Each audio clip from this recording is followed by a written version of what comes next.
rahimahullah ta'ala. Ibnul Qayyim meriwayatkan, ana lupa di kitab apa. Ibnul Qayyim cerita, dia mengatakan wadidna anna li ashabina mithluhu li a'da'ihi. Kata Ibnul Qayyim, aku ini kepingin bisa menggauli, kita ini murid-muridnya Ibn Taimiyah ini mengatakan, aku ini ingin bisa bergaul dengan teman-temanku seperti Ibnu Taimiyah menyikapi musuh-musuhnya. Laqad halaka aladdu a'da'ihi.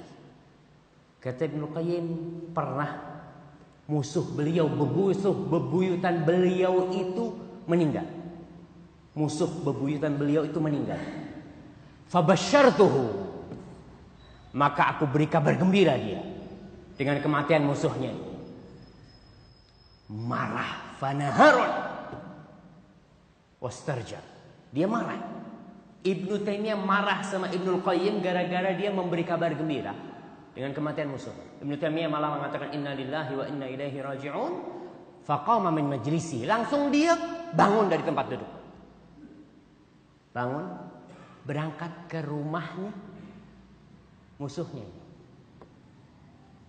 Dia berkata kepada keluarganya, ana lakum bimanzilatihi. Kata Ibnu Taimiyah, aku sebagai ganti bapak kalian. Butuh apa kalian? Ke aku. Subhanallah. Karena kita lihat ada orang-orang yang mukhalafah, yang mungkin mukhalafahnya itu, kesalahannya dia itu bisa jadi sudah kufur. Kalau nggak salah Anda pernah membaca Ibnu Taimiyah mengatakan kepada musuh-musuhnya itu ketika berdialog dengan mereka, idza qultu biqaulikum kafar. Kalau aku berpendapat dengan pendapat kalian, aku keluar dari Islam, kufur. Walakinnakum lastum indi kufar. Tapi kalian buat aku bukan orang-orang kafir. Kan kadang-kadang nggak ngerti dia itu. Ada syubhat di diri dia itu. Ibnu Taimiyah subhanallah, ketika kita lillahi ta'ala, beramal untuk Allah subhanahu wa ta'ala, bukan untuk diri kita. Ketika ada musuhnya yang paling mati, alhamdulillah, sujud syukur umpamanya gitu kan. Alhamdulillah, yuk kita makan bersama. Seperti itu. Ibnu Taimiyah lah, dia berusaha karena tahu orang ini nggak ngerti mungkin, atau ada syubhat di diri dia. Dengan seperti ini, dakwahnya Ibn Taimiyah itu Masya Allah bisa diterima dan berkah sampai hari ini. Berkah dakwah beliau.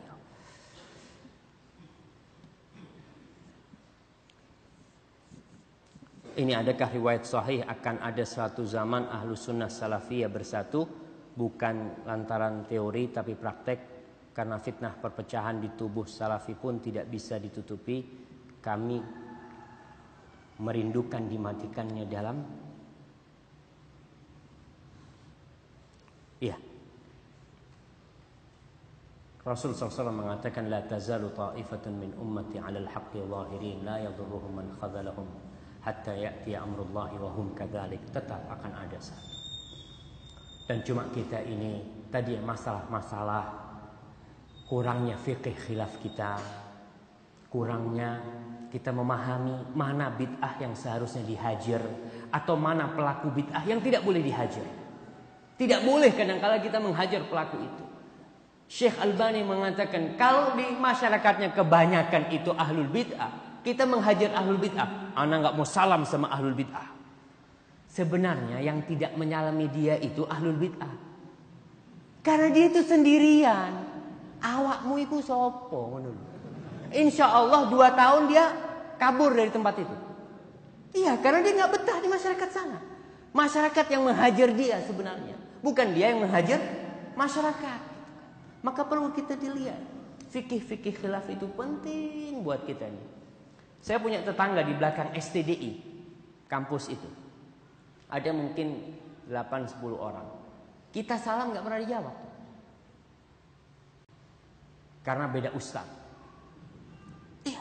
Assalamualaikum. Saya awalnya salam terus ya, kok capek juga gitu ya. Kadang-kadang ketemu mereka udah nggak salam lah. Orang mereka juga nggak jawab. Mereka menghajar. Karena nih ustadznya Sururi. Subhanallah. Sampai anak kecilnya itu ribut sama saya punya anak. Sama kelas 1 ya, kelas 1 SD. Mereka nggak tahu kelas berapa, kelas 3 mungkin. Ente ini sururi, kata dia. Ini anak kelas 3 sama kelas 1 nih. Kalau anak nih salafi, kata dia. Subhanallah. Akhirnya laporan nih sama ibunya. Ibunya ada nih, hadir, mungkin dia lagi dengerin. Laporan sama ibunya. Mah, katanya Ummah dia manggilnya. Anak katanya dibilang sururi. Kalau dia tuh salafi, apa itu maksudnya? Kalau ketemu lagi sama dia ngomong, ana sururi, ente tengiri. Ini anak kecil, anak ngomong subhanallah. Sampai seperti itu. Gak dijawab. Kadang-kala kalau ada perlu baru datang ke rumah. Kalau ada perlu datanglah. Anak kadang-kala mikir, ya Allah. Ini masalah yang memang hati kita kadang-kala bingung. Kita di masyarakat sampai anak ketemu dengan salah satu diri mereka masih keluarga. Anak ngomong, Bang, yang hadir di tempatnya Ma'had Salafi itu berapa orang sih kalau kajian? Ya mungkin 200 gitu dia kalau lagi kajian. Anggaplah ya lah, anggap STDI juga 200 lah. Bayangkan cuma 400 bang. Kita di Jember penduduknya yang mungkin 1 juta lebih bang. Kita ribut ini. Kita nggak pernah mendakwain itu yang di gunung-gunung, yang mereka masih tirakat, yang mereka masih sesajen. Kita ribut untuk satu masalah yang seharusnya kita toleransi di sini demi menyampaikan al-haq. Kita merasa wah dakwah kita benar. Inti piro sing didakwain itu? Ustaz, fatuba lil ghuraba. Ini sudah fatuba lil ghuraba. Ya udah kita asing, bukan masalah asingnya. Rasul sallallahu alaihi wasallam adalah awal gharib di kota Mekah, tapi beliau tidak ingin menjadi Islam itu gharib. Beliau ingin menyampaikan dakwah ini sehingga orang itu semua kenal dengan Islam, tahu dengan Islam yang benar. Bukan kita ribut di antara kita sendiri sehingga dakwah kita bicara tentang ahlus sunnah wal jamaah. Cuma kalau kata istilahnya Dr. Muhammad Arifin, kita kan nggak pernah masuk ahlus sunnah wal jamaah kata mereka. Ada orang-orang yang mengklaim kita ini tidak pernah masuk ahlus sunnah wal jamaah, keluar dari ahlus sunnah wal jamaah. Ada kelompok tersendiri, mereka lah yang ahlus sunnah wal jamaah. Selainnya ya ahlu al bid'ah wal furqah, seperti itu. Maka saya bicara sama dia, gimana menurut abang? Iya benar juga sih kata dia. Di kampung-kampung nggak ada yang mendakwahkan. Masjid-masjid di Jember berapa? Ada 360 pesantren. Apa sampai dakwah kita ke sana? Kayaknya enggak kata dia. Ke gunung-gunung ada nggak murid kita yang kita kirim ke gunung-gunung untuk mendakwah? Kayaknya juga nggak ada sih kata dia. Sehingga kita ini jadi dakwah yang eksklusif. Jumlahnya cuma ya umpamanya di Jogja ini 1000. Ya udah itu. Cuma 1000 aja. 1000 ribut sama 1000. Ribut terus subhanallah.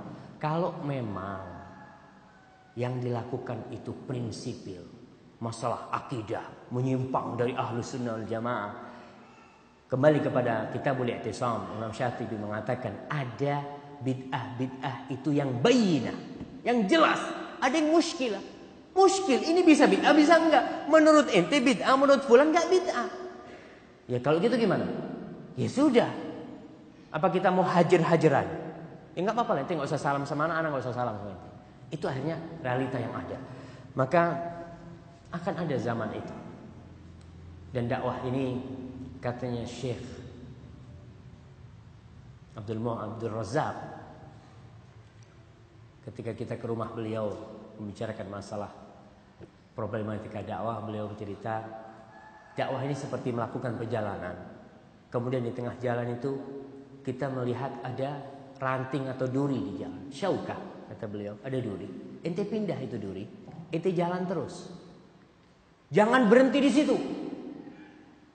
Anu duri sana balik lagi terus, nggak jalan-jalan dakwahnya. Gara-gara duit, bismillah lah, sampaikan dakwah ini terus. Karena ada 230 orang yang perlu mendengarkan dakwah salaf di Indonesia ini. Dan kita diperintahkan untuk menyampaikan agama Allah ini.